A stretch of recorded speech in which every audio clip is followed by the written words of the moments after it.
Right, just going to show you how to put these anti-rattle lift-off springs back on, because we noticed something the other day on Facebook of someone creating about how difficult a job it was, and it was the Armageddon of putting lift-off springs in. So we're going to show you how to do these just very quickly. Yeah, so obviously we put new pads in here, we're stripping a brake down. Yeah, we've greased up, red rubber grease, copper grease, whatever. Right, we've pushed the pot back. So we put the caliper on, yeah, so make sure it fits, yeah, so we make sure that fits.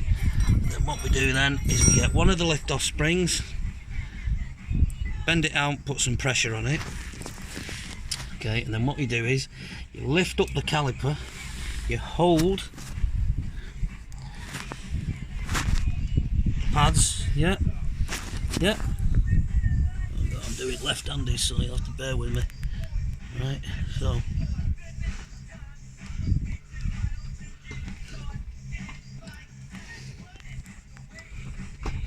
okay, so then we hold the pads. You see me holding the pads at the top there, stop them from springing out. Yeah, we then bring the caliper down into place.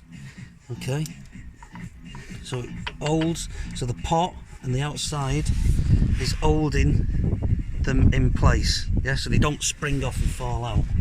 So then you get your next one, okay, and then you bring the caliper up so far so the pot is holding the pad and the front is holding the pad, so it can't spring off. Yeah, and then what we do is we get our other spring and we hook it in to the little hole, and then we hook it in to the other hole, like so. Yeah, pads are not flying out anywhere or anything because the caliper's holding it all in place and taking the pressure of the springs. And then we just hinge it down, and that's it, it's job done.